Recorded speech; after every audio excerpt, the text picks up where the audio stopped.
విచ్చలవిడిగా కనీస వస్తు లేకుండా డైమండ్ పబ్లిక్ స్కూల్ యాజమాన్యం విద్యార్థుల నుంచి అక్రమంగా ఫీజుల దోపిడీ చేస్తూ విద్యార్థి తల్లిదండ్రులకు అనేక ఇబ్బందులు గురయ్యడం చాలా బాధాకరం, సిగ్గుచేయడం చెప్పి నేను భావిస్తూ ఉన్నా. ఇక్కడ మేము మొన్న సార్ మన స్కూల్లో మరియు ఎక్కువ స్థాయిలో మీరు ఫీజులు వసూలు చేస్తున్నారని చెప్తే మేము ఎక్కువ వసూలు చేయట్లేదు, అయితే మీకేం చెప్పాలని చెప్పి మాతో మాట్లాడడం జరిగింది.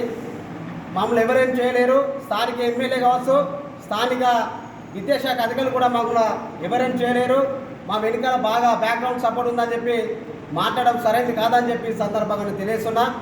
ఈ జిల్లాలో ఎంతోమంది ప్రైవేటు యాజమాన్యాలు ప్రైవేటు విద్యాసంస్థలు నడిపిస్తూ ఉన్నారు, కానీ ఏ రోజు కూడా ఎవరు కూడా ఇష్టారాజ్యంగా మాట్లాడే సందర్భాలు లేవు. ఇక్కడ మైపల్లెడ్డి అనే ఒక వ్యక్తి, ఒక రెడ్డి సామాజిక వర్గం చెందిన వ్యక్తి ఇష్టారాజ్యంగా దళిత భోజన విద్యార్థి సంఘాల నాయకులపైన మాట్లాడడం చాలా సిగ్గుచేటని చెప్పి సందర్భంగా తెలుస్తున్నా. ఈయనపైన ఎస్సీ ఎస్టీ అట్రాసిటీ కేసు నమోదు చేసి ఈయన జైలు పంపాలని చెప్పి ప్రధానంగా డిమాండ్ చేస్తున్నా.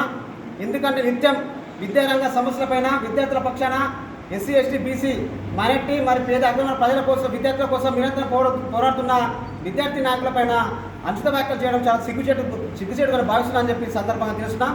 అదేవిధంగా విద్వాన్ కాలేజీ పైన మరి శ్రీసాయి కాలేజీ పైన చర్యలు తీసుకోవాలి. ఎందుకంటే అక్కడ కూడా వీళ్ళకు సంబంధించిన కాలేజీలు విద్యా సంస్థలు కాబట్టి అక్కడ కూడా విద్యాశాఖ అధికారులు స్పందించి వాటిని మూసేయాలని చెప్పి సందర్భంగా తెలుస్తున్నా. డైమండ్ పబ్లిక్ స్కూల్ను వెంటనే మూసివేసి విద్యార్థులకు న్యాయం చేయాలని చెప్పి ప్రధానంగా డిమాండ్ చేస్తున్నా. వేల రూపాయలు వసూలు చేస్తూ ఇష్టారాజ్యంగా కనీస వసూలు లేకుండా విద్యను ఏది ఢిల్లీ డైమండ్ స్కూల్ నడిపిస్తున్నటువంటి మైపల్లెడ్డి పైన చర్యలు తీసుకొని చట్టపరంగా న్యాయం చేయాలని చెప్పి ప్రధానంగా డిమాండ్ చేస్తున్నా. లేకపోతే మాత్రం పెద్ద ఎత్తున జిల్లాలో ఆందోళన కార్యక్రమాలు చేపడతామని తెలియజేస్తూ నా పేరు నరేష్ మందన్, ఏపీఎస్ జిల్లా దర్శి కాకినాడ.